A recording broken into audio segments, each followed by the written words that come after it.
my teams are out of the tournament. But you know what? It is what it is. It was going to happen at one point for the U.S., but maybe not for Netherlands. But I'm good. Yeah, I think our audio cut off there for a second, but I believe we should be back now. Okay. But just kind of like restating what I was saying, I think we're both going through withdrawal. Yeah. That there's no football today. It's kind of crazy though. Like the World Cup will be over in a week and a half. Yeah. A lot of games still to come. I mean, we still have all the quarters, which semis. It's eight teams left, and then we'll have the semis. And then we will have, obviously, the third place and the finals. So a lot of good football to come. A lot of good discussions yesterday on Twitter with regards to the U.S. national team and what needs to change. Do you want to debrief those? Later. I need to just kind of get into the groove. But maybe we can start with recapping the games from yesterday, which were, I don't know, they were good games. I thought the first game was really good. It was really good, but like that, that outcome with obviously Argentina. Yeah. Going through on an incredible effort that history might not remember it, but I mean, calling that original second goal from Egypt back for a foul that happened 4 minutes before, I think that is an abuse of VAR. Yeah. I don't think it's the right use of VAR, honestly. And it feels, especially in a tournament where we've seen referees kind of let teams play a little more aggressive. We've seen more contact than we're used to. If there's any time to just not make calls that are kind of controversial, it's now. It's in the World Cup, especially when it comes to the Elite Eight or the Final Four. Like, I don't know. I think that call was pretty wild, and it doesn't mean that Argentina wouldn't have come back, Like, they put 3 goals up against Egypt fair and square, but calling off that second goal definitely was, I don't know, it was sad for Egypt. Guess who's already on the chat? Diego, what did you think about that yesterday? Oh, here we go. It's I mean, you can't deny that Argentina played their hearts out the last 15 minutes. Yeah. You can't deny the talent of the team. Obviously, Messi being the greatest of all time. Yeah. It's not mutually exclusive though from the discussion that second goal that originally Egypt scored should have not been brought back. And if you then think about the football part of it, it's kind of crazy. It's kind of crazy that Argentina gave 2 goals, very similar, gave up 2 goals, right? Because the actual second goal that Egypt scored and counted was in a very similar breakaway. Mm-hmm. And if you look at the teams that Argentina has played this tournament, out of all the 8 teams that are made it to the quarterfinals, they have played the weakest schedule so far. Obviously, it doesn't really matter, right? You have to beat who you get placed in front of. Yeah. They've had an easy path per se. But they came to the brink with Cape Verde. Yeah. They came to the brink with Egypt. You can't keep coming to the brink, especially when you go up against like stronger teams. You're not going to be able to score 3 goals on them in 10 minutes. I don't know the exact time, but I do think, like Diego said, Egypt lost it for itself. I think the way that they defended, and no matter how good the team is you're playing, like conceding 3 goals in that amount of time is just not. Oh, totally agree with you on that one. It's kind of crazy if you look at the African teams. Yeah. If the matches lasted only 80 minutes, I think half of them would have made it through. It's kind of wild to see teams just completely come apart under pressure in the last 10 minutes. I mean, survival mode. It's so hard to defend the way that some of these teams are defending for 90 plus minutes. Like, it's really hard. I know, I get that. But there's so many substitutions. So, right, 5 subs. When I played, there's 3. Now you get 5. And if you know that you're playing Argentina and you know they're going to be relentless and you're up by a goal, I would feel like you want to refresh some of the legs in the back. I don't know. But the depth is not always like on these countries that I'm not saying Egypt is not super strong, but if you have a Argentina, you know that your entire bench is capable of playing well. But if you have like a Egypt or like a Cape Verde, Egypt's better. You know what I mean? but the depth might not be as good, and they might want to just stay with the people that have experience because managing a game is very hard. And I know you know that, but like the emotions that come with holding a lead over a team like Argentina, you're trying to go to the end line, you're trying to like hold the ball as a goalkeeper. There's just a lot of factors that go into it, and a lot of people can't handle that. Well, I guess it's good for the World Cup. Yeah. Argentina's still in it, especially after so many of the favorites, at least in the U.S., got knocked out, including the U.S. But I would have loved to see Egypt go through here. Yeah. But you're right. Like, it's a 90-minute game or 105 or whatever, however long it is, and you gotta make sure you're winning all the way through. Yeah. You can't just depend on 80 minutes worth of gameplay. Other than that, though, exceptional game by the goalie. Obviously, giving up 3 goals is difficult on the stat sheet and like looking back. But man, he had some saves. Yeah. Like he had some, including a PK very early in the game. Great. He read that so well. Like the second he pushed off his line, I was like, he's saving it. It was incredible. But I do think like the goals they scored are not easy for him to save. So like he had a great game, and I think that sometimes with goalkeeping, like you said, people look at the score sheet and they're like, he sucks. Like he let in 3 goals. No, he like the team defensively let in those goals, and he like could not save them. They're coming at a laser beam from Messi's shot, or just like the way that these goals were scored. They're just class, and that's what Argentina does best. Yes, and now they face a Switzerland team that, I mean, you and I talked about this yesterday. Yeah.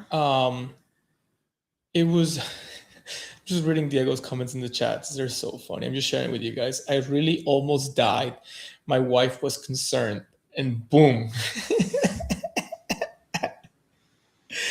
Oh man, I'm gonna leave that one out because I think that was my favorite comment I've ever read on this stream.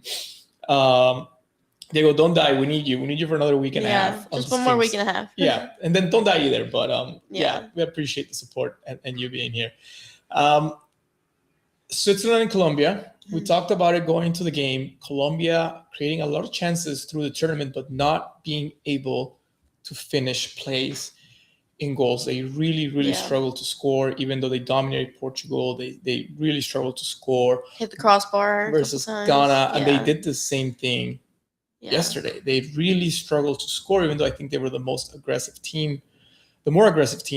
They had a lot of chances. Obviously, again, a World Cup for goalies. I mean, that Switzerland goalie got player of the match because he not only obviously saved PKs in the shootout, but also during the game had an incredible, some saves I was like, how did he just do that? And not only those saves, but also just like the simple things. He did it all right. And I think that that's so hard at this point in the tournament for goalkeeping because, I don't know, like you can easily, like the USA goalkeeper, like would he make that mistake again now? Has he made it before? Probably not. Like it's just like a one-time thing that like goalkeeping is unlucky for that reason. But like both goalkeepers I thought played really well yesterday. They did.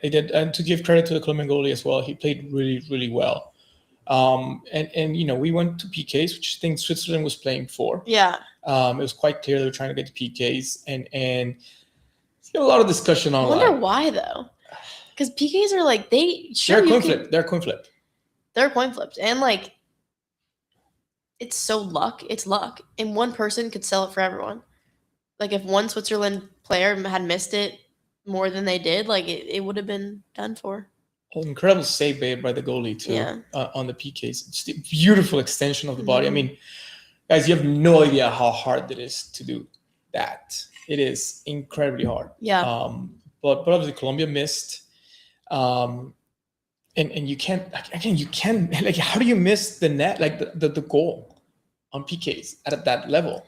I think because you're trying to place it. So like if you, I don't know, like think about Messi, you know, he hit it down the middle. He's missed 2 this tournament. Like I think it is a lot harder to hit a PK than people think, but like you should hit the frame. But then again, you also don't want to hit it down the middle. So it's just like a game of where, I don't know. It's pretty hard. I was very disappointed with Colombian guys not being able to hit the frame. Well, one of them didn't. The other one was saved, but it's an incredible save by the goalie. But again, if you look at the aggregate of like the body of work of Colombia this tournament, like there's there's no way they looked like dangerous enough. Yeah. Because they didn't score. No. They didn't score at all. How many goals did they score the whole tournament? I'm gonna look it up real quick here. I want to say like 3. So 4 goals in group stage and 1 goal in knockout round. That's 5 goals. That's not a lot for. Yeah. They've been clean defensively, though. I will say that. Yeah, but you don't win by putting up a clean sheet only, right? You don't, but it helps. I mean, they got this far, and I think it's because of their clean sheets. Otherwise, because they couldn't score. Yeah. So it's obviously give and take on that. But yeah, it's now it sets up for some incredible quarterfinals. Obviously, Argentina is going to play Switzerland. Then the rest of the bracket is also really, really good. Yeah. And we'll deep dive into the games. So just to give you a little preview, we got France and Morocco kicking off the Battle of Paris, as they're calling it online. Mm-hmm. We have England playing Norway, which is going to be a really cool game, I think. I don't know which one I'm more excited for. I think England-Norway is going to be like so good. I don't know who I want to win. Probably England. Our man-child. I like the man-child. I like Norway, but I don't know. They have he's young. They'll have more World Cups. They'll do good. Let's get Harry Kane a World Cup.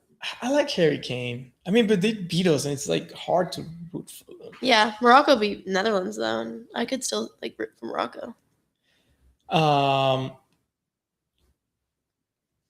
What's the other one? Spain versus Belgium. And I know we'll be talking about the Belgium uniform here in a second, but what do you think of this game? It's, Belgium, it really is quietly done really well. I mean, obviously the US did not play well at all last game, but Belgium has, I would say, done quite well. Mm-hmm.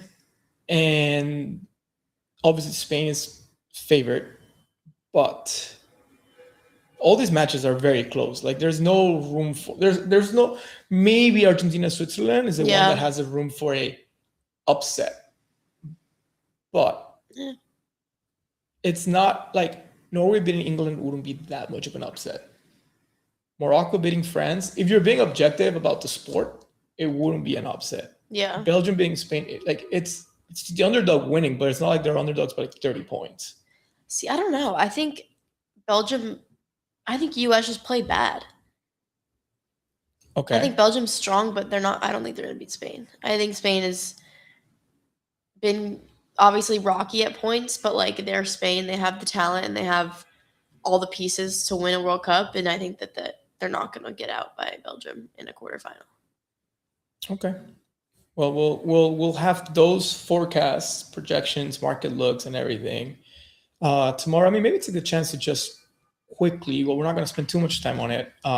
Let's just see let's take a snapshot of the markets for these games going into tomorrow. So France favored 62% to Morocco's 14%. I think that Morocco there is underpriced. Again, I like the strategy of buying something like that in the first half. Same thing with Spain, Belgium. I mean, 61-17, 17% becomes 35% by halftime. Yeah, as we saw yesterday. Yeah. Norway, England. Norway 23%, England 53%. See, that's a little more fair because England is explosive and they can score quickly, as we saw versus Mexico. And then Argentina, Switzerland, again, 17%. Sorry, there's a bug in here. It can become it's flying everywhere. 35% by halftime. And we've actually seen Argentina struggle. And so, obviously we'll have more. Let's see. We're chatting here with Diego in the chat. He's saying Spain hasn't played well, honestly. Yamal, huge deception for me. I disagree on that. I get it, he's coming from an injury, but he's not at top level. Look, Messi, Haaland, Mbappe, and Vini. I think different type of players, though, right? We've said and I don't think that Yamal is gonna be look at that, that goal, whatever. He's just a quiet playmaker, and I think that that's so much stronger than having a goal scorer that it doesn't always show up or doesn't always work hard. I think that Yamal is really underpriced. Not underpriced because he has all the hype, obviously, but like Underappreciated because he's not scoring a lot of goals with the rest. Yeah. Okay, I agree with you. All right, so the other big discussion that I had yesterday, and people are probably thinking like, oh, well, why are you spending time talking about soccer on the timeline too much? It is the World Cup. We're giving ourselves the opportunity to do so. U.S. soccer development. Mm-hmm. I think the big takeaway from my conversations yesterday is one, and I want to get your take on this because you obviously played at the collegiate level and you obviously had good insight into all your athlete friends that play for like LSU football and all the other big teams that they have. There is a bug and it's all over you. It's literally everywhere in my face. I find this to be cope, which is when people say, oh, our best athletes play other sports than football. Mm-hmm. Than football. Let's use soccer just to normalize the conversational terms. Is that like, is a team composed of, call it the best NBA players? Is a soccer team composed of the best, LeBron James playing soccer, like a France level soccer team? I don't think so. Like these guys are like what, 6'3", 6'4", they weigh over 200 pounds. They're good with their hands, but they're like soccer's played with your legs, obviously your feet. Like, is a team composed of the best athletes, and like, how do you even define athleticism? The fastest? Then let's throw like the 4x100 sprinters. Speed as anything, yeah. So is it the strongest? Let's put the body weight, like the body. No, like I think the most like athletic, like in just athlete terms, like you jump the highest, you're the most agile. I don't think that being an athlete means you are good at running. I think it means you're like, you can cut easily, or you can have quick speed, or change a direction. Like that's what makes you an athlete. So you take, let's say, the best NBA players that are American, because a lot of them now are, foreigners. Yeah. They're American, and you put them in a soccer team and you give them 2 years of development. You think they're a top 5 team in the world? 2 years? 4 years. I think but people grow up their whole lives playing this sport. Okay, but again, like these guys are like super tall.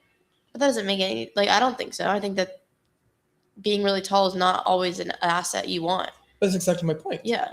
But I don't know. I don't think that's, I don't know. I think there's reasons why there's different sports, and like, I don't know. Because for me, like, I still think it's cope. In a country of 300 million people. Yeah. Even if you have a lot of folks going to football and basketball and baseball, you should still produce enough talent at the soccer level. I agree. To have a top 5 team in the world. Yeah, I agree. Like there's 300 million people. Like it's, Belgium has a fraction of that. And, maybe they have better cyclists than they have soccer players. But if you look at, like for me, the argument like, oh, NBA takes all the talent. Like, does it? Like football, half the football teams are like. I think if anything, the NFL takes the talent. But it's 300 pounds. Like but that's not everybody. That's like one position in football. That's half the team. No. Like, I mean, at least like from looking at my lens. Offensive and defensive lines. How many in a team? I don't know. But I mean, I'm just basing off what I see on our Roth, like LSU. So it's what, like 11 players? But then there's quarterbacks. There's wide receivers. There's tight ends. Tight ends are tall, but they're also like not that tall. You think that if we fielded if we had taken all the guys that ended up in the NFL as tight ends and raised them in a soccer world with the current development system. So I'm not saying taking those guys and putting them in through like a French or Brazilian or Argentinian development. I'm saying the current US soccer system, which requires a lot of pay to play, mm-hmm. a lot of travel soccer, which leaves a lot of people out. Mm-hmm.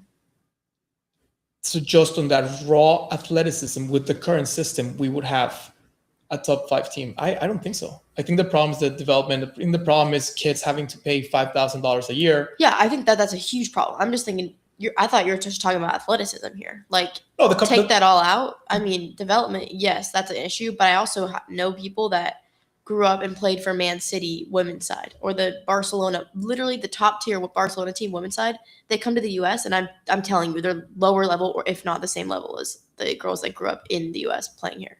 So I don't know if it's So it's a combination. It's a combination. But I think that I've seen the athleticism of some of these football players, and I do think that they could be very good soccer players. Like, the verticals are diabolical.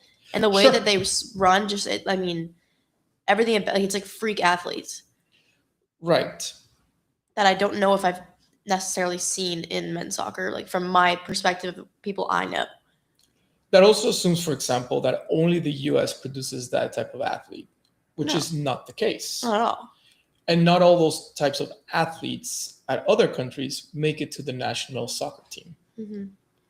Obviously, Haaland, I mean, a lot of Norwegians look like that. If you look at triathlon, like the reigning world champs, both at the Ironman distance and half Iron distance, they look like that. Their genes are that way. Mm-hmm.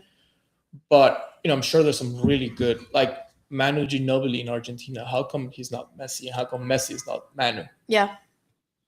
Wemby, how come he's not playing next to Mbappe and Olise and Dembele?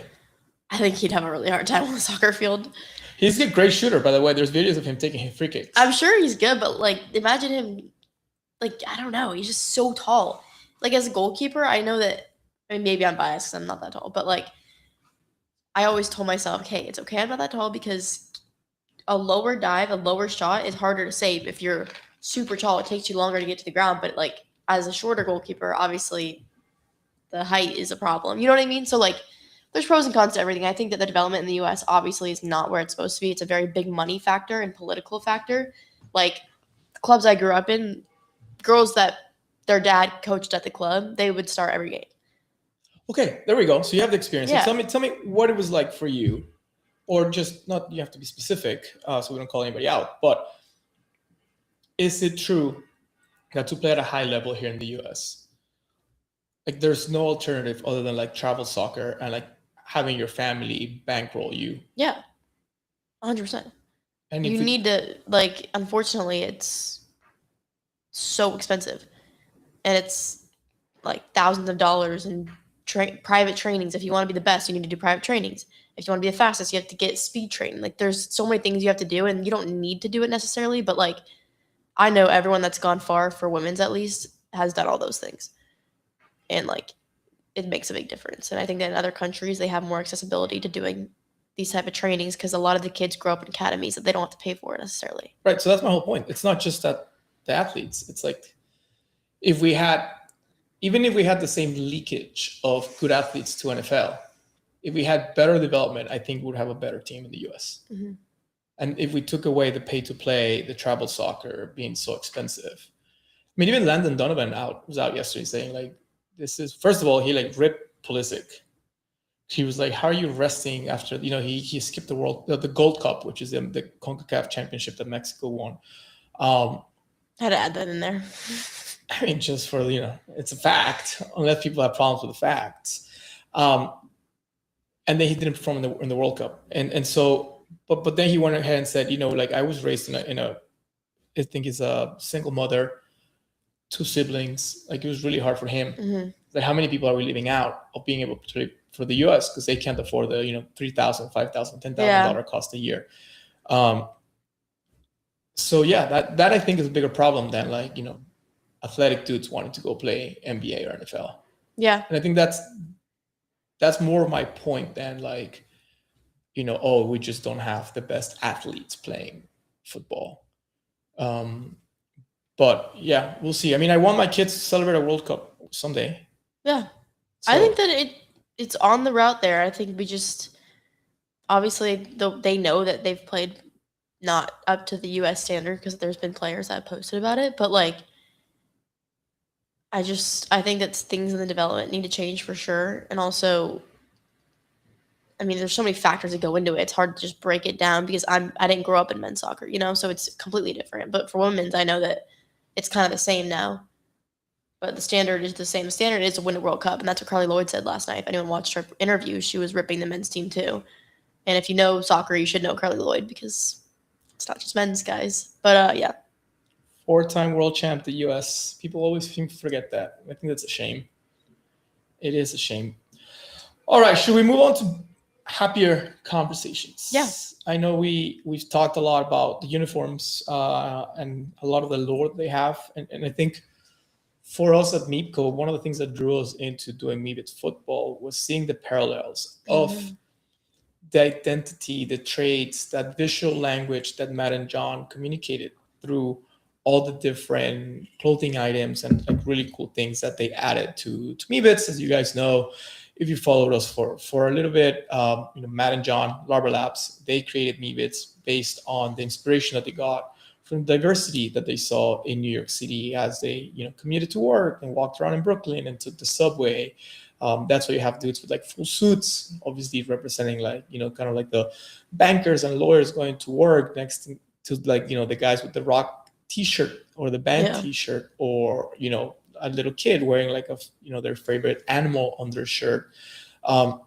So this idea that you can really represent both your group identity but also your individual identity is a big part of the Meebits trade system. And that's why when we're looking at kind of like what we're going to do for this year, we're like the perfect opportunity for us to highlight that is to kind of like marry the idea with what's happening with soccer jerseys, which I think are probably the only jerseys in all of sports, especially national teams, that really have become a place for designers and brands to kind of like carry on national identity. We're a couple of articles about it, and we kind of want to highlight some of those things today because it's really, really cool. So who do you want to start with? VARgentina? Yeah. I know that's probably not your favorite jersey because of the team itself, but we saw it yesterday. Their home jersey has 3 shades of blue, and obviously they've won 3 World Cups, 1978, 1986, and 2022, which is crazy to say out loud because that feels like it was yesterday, but it was 4 years ago.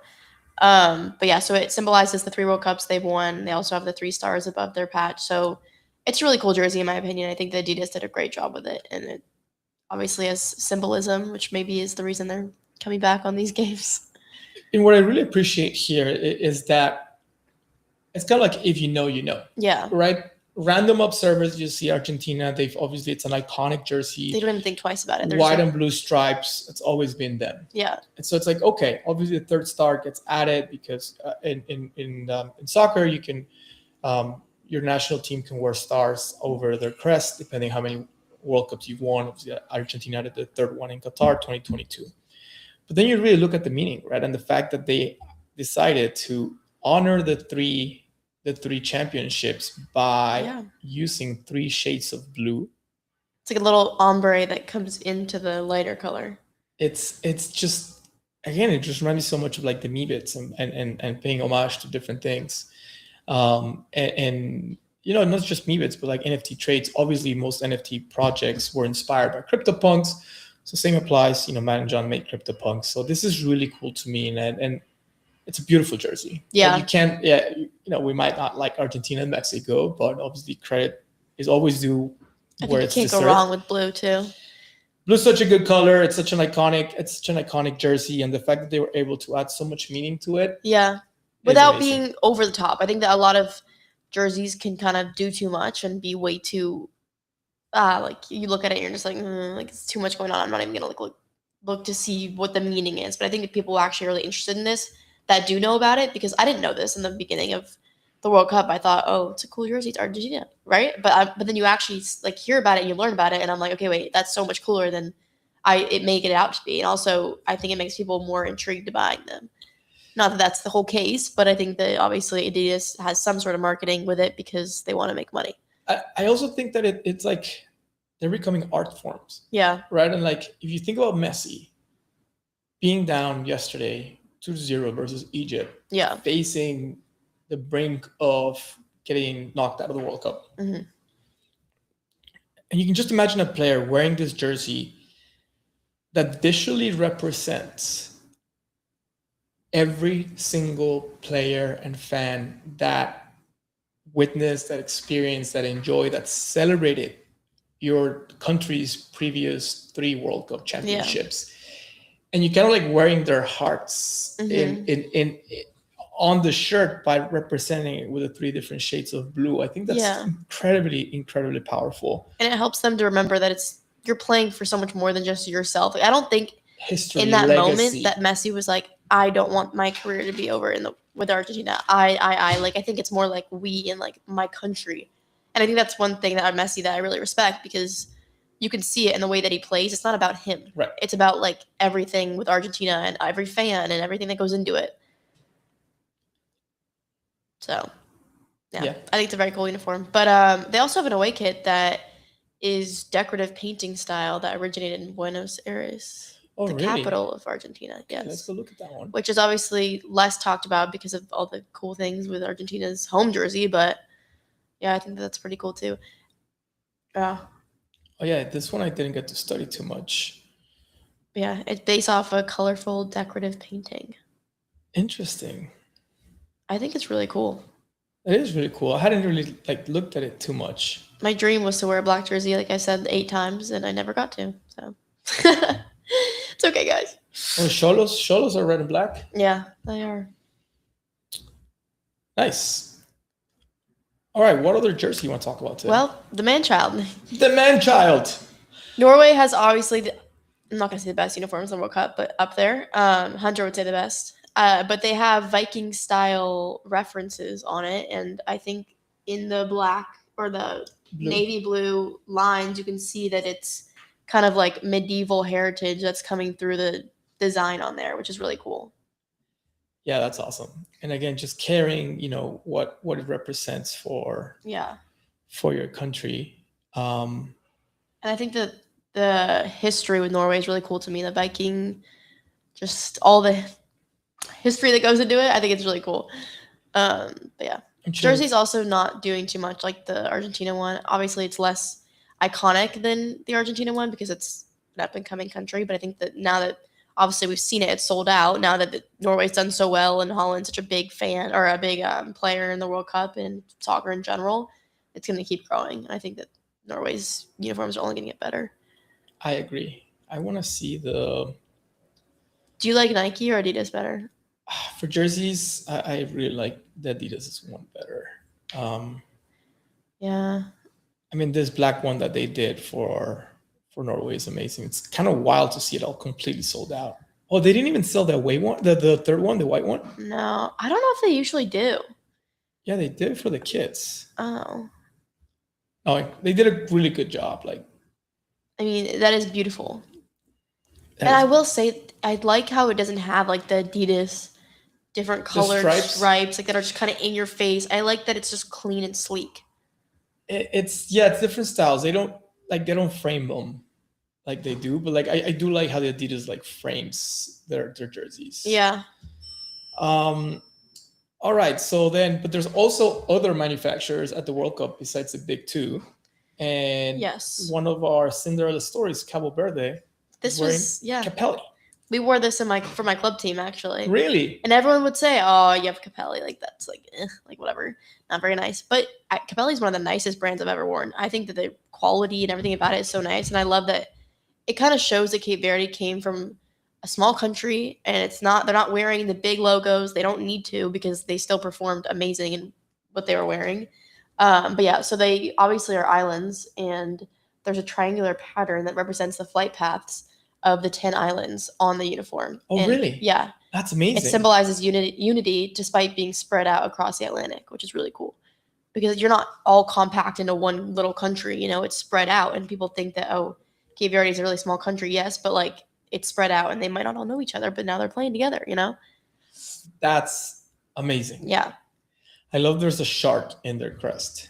Oh, yeah. It's horrifying. It's terrible. And it's true because there's a lot of sharks there. Yeah, figured. That's an awesome. I had no idea that's what the triangles were there. I saw the triangles because I did order Vosinha's goalie jersey. I think it's just legendary what he did. Big inspiration, but cool. I mean, there's so much more. There's so many good jerseys. We'll give you guys. AI is saying it's crazy how much you know about this. It's years and years of playing. Thank you. Years and years. I also just love uniforms and fashion. I like to pay attention to it. And I feel like most teams have really cool history, so we'll keep breaking those down for you guys, especially next week. There's a lot less games in between. And oh man, sad there's no games today. What are we gonna do? I don't know. The fact that it's over next Sunday makes me nauseous. Yeah. I'm genuinely gonna have no form of soccer happiness for a little bit, and that's okay. I gotta go But play again. yeah, I am so happy that I don't have to like stay up though and like drink beers. Yeah. I mean, you don't have to drink beers. yeah, that's a choice. But But if you're watching with friends at a bar, it also feels weird like ordering seltzer. Like, yeah, the whole table. You can be the one person doing seltzer, but everybody, I don't know, I just feel bad. I just watch it. I like Aperol spritz better than anything. Yeah, but you don't get an Aperol spritz like a sports bar. Oh, 100%. I do. But also, it's probably weird. It's super weird. Well, I don't like beer. Back, 15 years ago, I dated a girl who I was in a kickball league, and it was like after a game, it was kind of like happy hour after Yeah. games. It's like a social league. She came with me once, and we get to this like it's literally a dive bar, Yeah. and she ordered a Cosmo, and the bartender Class. immediately just carded her. Yeah. He was like, "Can I see your ID?" Because nobody orders a Cosmo respect at a that. dive bar. You're probably too young. She wasn't. She was like 23. I don't ever but, tried a Cosmo though. I don't. at a dive bar. I will never forget that. It was really, really funny. That's hilarious though. It's not as bad as ordering an Aperol spritz at a bar, at a sports bar. It's not as bad as Cosmos at a dive bar, but I don't even know the difference between bars. What is a dive bar? a dive bar is more like one of those, like it's literally one of those. I don't want to say shitty because dive bars are not shitty. They have their own charm. They're like, it's like a motel. Casual. It's like a motel versus a hotel versus Okay. like a Four Seasons. Yeah. There's different levels. Dive bar is a little bit, I don't want to say even rowdy, just cheaper drinks. Yeah. Maybe the liquor selection is not so good. I think we had those in Louisiana, like on the side of the road. I'm sure that's more, but yeah, Louisiana probably has more dive bars and like, stuff like Portrait Bar here that we're 2 blocks away from. We had Tigerland though. What is that? If you always look it up, it's like a little street with a bunch of tents, and those are all the bars. So it's like 8 bars, and Tents? it's just it's not tents, like buildings, but some of them are like tented. Like Fred's Bar is the #1 bar in the country for college, but it's in Tigerland. Tigerland, Baton Rouge, yeah. I'm Googling it right now. Images. So we obviously I didn't really grow up drinking or partying or anything because of soccer, but in Louisiana after games we would play on like a Sunday, and then no one would be at Tigerland, so we would just be like there. Like that's the only night we got to do anything. This is Tigerland. Yeah. Oh, it's actually like labeled Tigerland. Yeah. We also have a live tiger on campus. What? Mike the Tiger, yeah. Every day I would go and see him. He'd be in his cage. Sometimes when it was hot, they put him inside though. I knew a tiger, Oscarito. I watched him eat a man. Very different experiences in Mexico. Yeah. Did Pretty you- off topic for you guys, but that's the Tigerland experience. $5 mixed pitchers. Shaquille O'Neal DJ'd there actually. Where is this place? Mike's? No Fred's. Oh, Fred's. How many bars is it in Tigerland? There's the house, which is like the freshman, and then Fred's is like the main bar. Then there's Mike's too, and then there was Reggie's. The But Reggie's got house. closed. Look at this clip art logo. And the door's gonna like half, Yeah, but there's always fun events. I'm sure. So How much is a beer there or a drink? A mixed drink. mixed drink like $5. Wow. Yeah, you could get. Fred's in Tigerland. Is this Fred's? This Yeah. looks fun. No, that's not Fred's. Oh. I don't know where that is. Oh, this is Fred's. Oh yeah, it's literally just like a block, and then there's like a stage area, and then there's like people that DJ or come play music. Like Shaquille came, Boozy, if you guys know who that is. That's like an OG Louisiana artist. But yeah, it was really fun. Fred's bar, and then you said there's one more, Reggie's. Yeah, but Reggie's got shut down. Why? There was a murdering. Wait, what? Yeah, How's that the bar's fault? because they served this girl underage alcohol. Oh, And she ended up passing away. It's actually a really sad story. But yeah, so they shut that bar down. I think they're actually reopening a new bar in that area, but then it's like a little market. There's definitely a lot of scary stuff that happened there. I'm not gonna lie. One night we were out, and then we got home the next day, and we saw on the news that this guy was beaten to death in the parking lot of Fred's, and we were like there. We were literally there. So yeah, Baton Rouge has their own stuff happen, but Sounds like a fun place. I love it. I love Miss Louisiana. Do you miss it? Are you gonna miss it? Yes. I'm already planning a trip back. Do they have like reunions and stuff?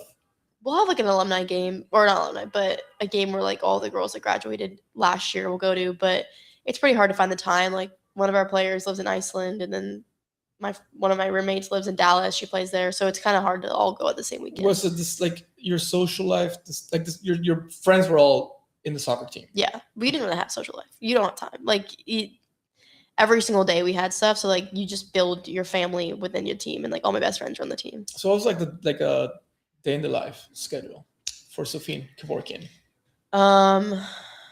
Wake up at like 6, and then I would like make breakfast, go to the facility at 7, and then I'd have an 8 o'clock training, but I'd like to get there early and do like taping and contrast and stuff. And then we train at 8, get done at like 10:30. Usually we would train 8 to 9:45 and then lift for like 45 minutes, but it never worked out that way with timing because everything always ended late or I don't know. We weren't the best as a team with timing. And then I'd go to class at 10:30. So we literally ended at 10:30 and I'd go at 10:30. And I wouldn't even get to shower. It was horrible. People around me were probably like, oh my gosh, this girl is so gross. But yeah, so then we'd have class 10:30 usually till like 1:30, and then I go and get treatment from our athletic trainer, and then another class usually around like 3, and then I'd go to the recovery center in football ops and just hang out there with my friends for like 2 hours because football would be training, so we would get to use like their sauna and their massage chairs. There was like these salt floating beds, like they had everything there. And then we'd go to like the PNC, the dining hall, for dinner, and our whole team would go at 6, and it was so fun because everyone would just be like hanging out and talking for like hours, and we'd sit there. Is the PNC like the cafeteria for athletes? Or is it like okay, it's only athletes. It's in the football building. But yeah, and then we would just eat everything in there. It's like an all you can eat, which was definitely not good for me. I should have not done that. But anyways, yeah, and then I'd go home and hang out with my roommates. And yeah, one of my roommates, she was not an athlete. So that was like my one friend that wasn't an athlete. But she was really cool. That's awesome. How much do you like, let's say if LSU invested $1 into LSU women's soccer, what would be the equivalent invested into LSU football? 50, 100?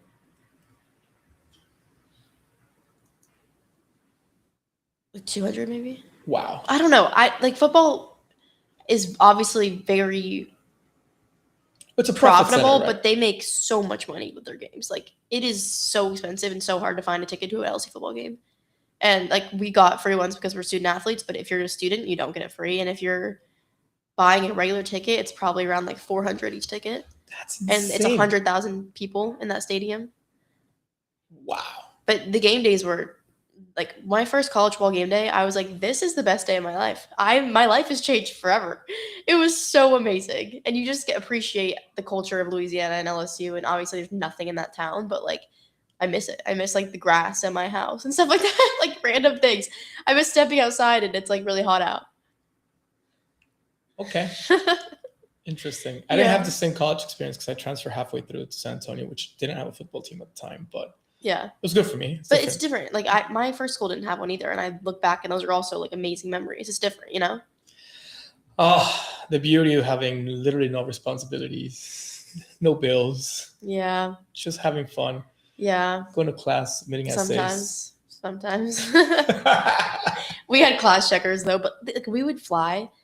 I'm not even kidding, in season, a red eye. So we'd get in at like 6 a.m. and I have an 8 a.m. class. And I'm like, I'm not going to this class. Like, we just got in. So none of us went to class. And then we'd get like a group text from our academic advisor, like, where were you guys? And we're like, we were there. And so it was just like always really bad. So you're confessing to... No, they know that. But I'm so close to my coaches, I would tell them that. Okay. Our last week as seniors, we all went out for dinner and drinks with our coaching staff. Ooh. No, it was really fun. That's a big deal in college sports. Is it? You don't hang out with your coaches like that. Okay. Well, I didn't play any. Mocking me over here. No, I'm just saying. Like it sounded like I don't know. Was there like more to it? No. Did you guys go clubbing? No, I mean it. Like they're obviously still our coaches, but like yeah, it was fun. What did you have for dinner? Steak. Nice. It was on the team card, so I was buying all the expensive food. Another round of Aperol spritzes. Yeah. Did you have an Aperol spritz? All right. Well, Lucas says hi from Argentina, recovering. It was good party for them yesterday. Was the game at night for them? No, it was during the day for us. No, they're actually maybe like an hour ahead. Okay. Oh, that's it? Argentina. I keep forgetting we're in New York. Like I grew up in San Diego, obviously, so I think Europe is like 9 hours ahead. Argentina. Yeah, but I'm thinking just like in general time change. Yeah, Buenos Aires. So I know depending on the part of the time of the year, Santiago, which is kind of like over Argentina, like kind of like the same direction, is like 2 hours ahead, or maybe at the same time. Let's see. Right now, it is. Yeah, Buenos Aires is 1 hour ahead. Cool. Because remember, like the Americas go like this, so they're further out east than we are here in New York. So yeah, it was like 4 p.m. for them. But I mean, you saw us at the Mexico games. We will. Yeah, doesn't matter. We will partay, especially if it's football. Especially, I mean, I can't imagine just all the emotions that they went through. Yeah. Oh my gosh. Being down 2-0. Probably the worst, the best feeling in the world. Yeah, I mean, people were losing their minds at the stadium. Like the crowds of the crowd like shots and they had a big party here in Times Square from what I saw on Instagram. But congrats to Argentina. Congrats, Argentina. Okay, last thing I'll say before we leave, and we'll talk about this game tomorrow, but they've announced all the referees for the quarterfinal game between France and Morocco. France obviously being, I think, the main rival to Argentina this year. They were last year, or last World Cup. Every referee is from Argentina.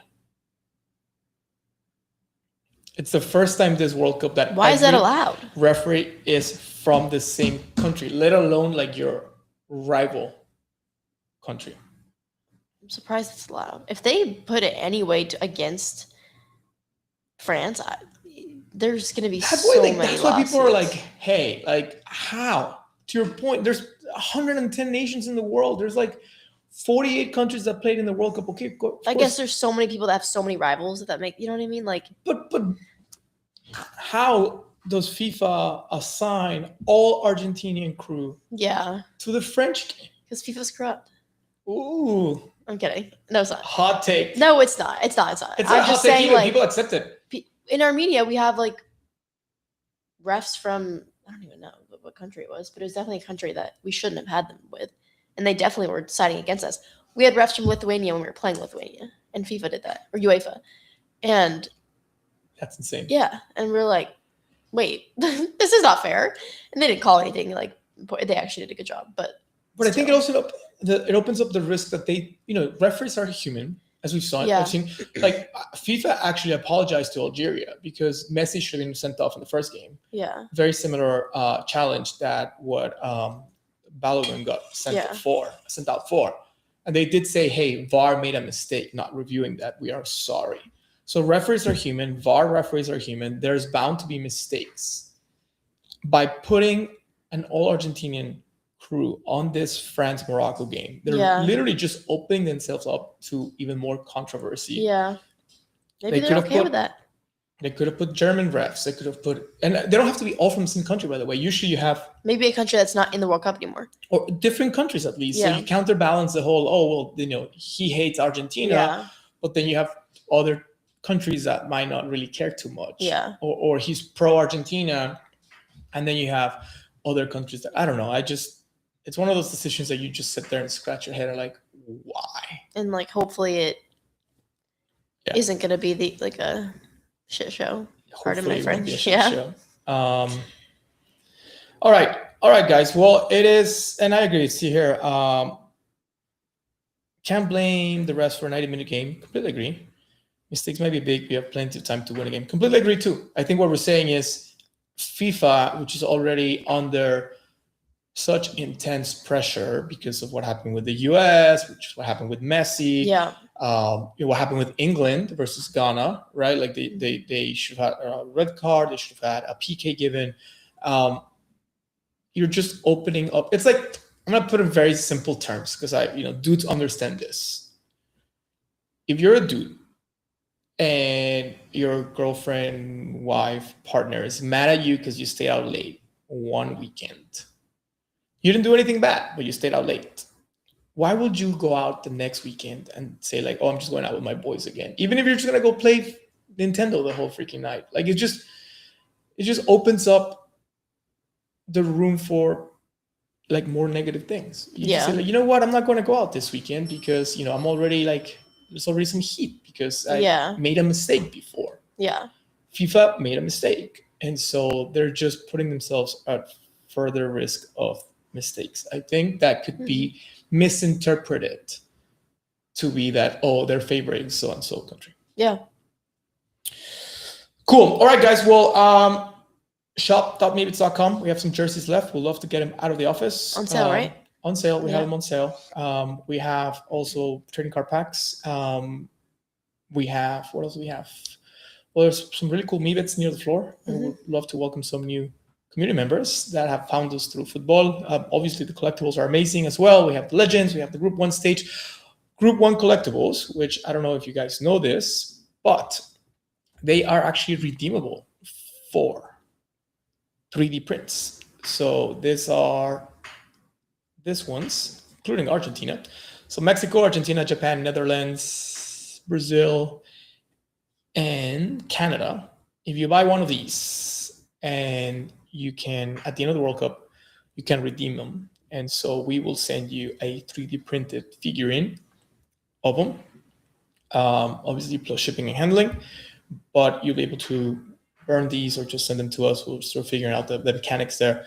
And so, yeah, you can get a pretty cool one. I might just buy some for ourselves because they're pretty cheap here for what you get. But on that note, thank you all so much for watching today. Thank you. And tune in tomorrow, even though there's no games today. We'll still have some fun stuff to talk about. Uniforms, everything, maybe some Panini packs. Definitely. I think we're down to like our last 3 or something. Yeah. But we definitely have the physical Panini packs. We gotta our albums. We have 2 albums that we gotta fill out, and we gotta figure out the best way to do it in a competitive way. Awesome. Well, thank you guys, and we will see you tomorrow. Thank you.